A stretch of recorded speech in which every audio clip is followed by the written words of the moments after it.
Ebbene, così è il Medioevo, un'epoca considerata da tutti buia, sanguinaria, violenta, eppure se capita, se studiata, se approfondita, vedrete che si rivela affascinante, densa di suggestioni, carica capace di farci vivere profonde emozioni. Almeno questo è capitato a me, adesso spero capiterà anche a voi.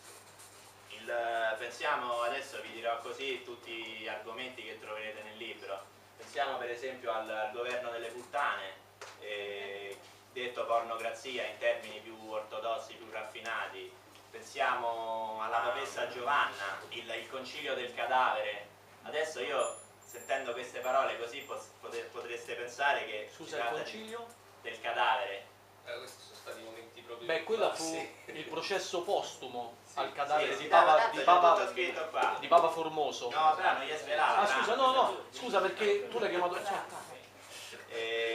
Insomma, sembra un film effettivamente, però è successo. Io voglio che voi vi rendiate conto che tutto questo è successo realmente, eppure sembra un film, anche un film di fantascienza. E questo perché? Questo perché il Medioevo è un periodo in cui la storia e quindi ciò che è reale si mescola in modo intimo e per questo indissolubile con le credenze popolari, con le superstizioni, con le leggende, con le allegorie della Chiesa, i racconti goliardici dei trovatori.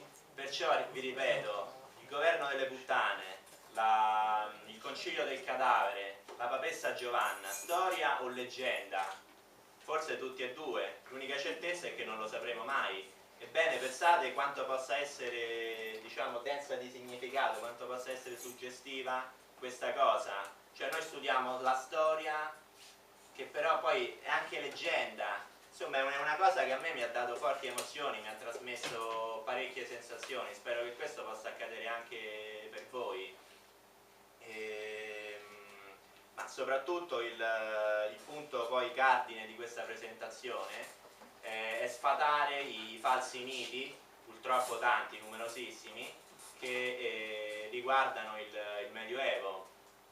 Diciamo che attraverso film, documentari, serie tv, libri eccetera, la nostra concezione di Medioevo, anche la mia per carità prima che intraprendessi questi studi, la nostra concezione di Medioevo è Robin Hood, Re Artù e la corte di paladini, crociati, templari. Noi sentiamo parlare di, quando si parla di Medioevo, noi sentiamo parlare di guerra, amore, Ginevra Lancillotto, le gesta eroiche, libro. Però gli argomenti che voi leggerete qua, che voi spero capirete e conoscerete, non li trovate per esempio nei film, nei documentari, nei libri, perché sono tutti aspetti forse, non so, ritenuti secondari, ritenuti non degni di attenzione.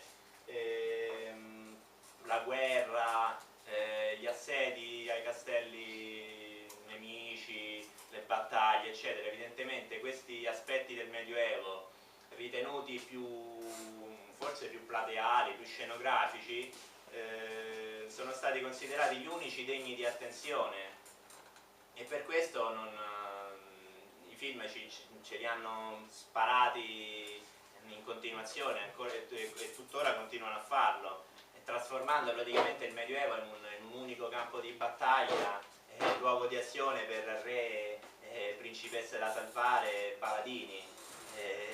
Eppure per esempio pensiamo a San Francesco.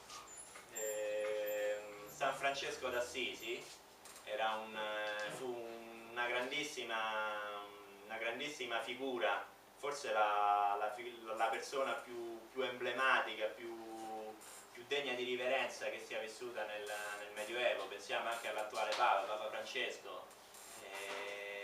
800 anni dopo un Papa, il primo in assoluto, decide di chiamarsi Francesco, in onore appunto ai principi, ai valori che San Francesco d'Assisi, vivendo in un'epoca, continuo a ripeterlo, considerata buia, violenta e sanguinaria, enunciò e espose a tutti, ricchi, poveri, nobili, popolani,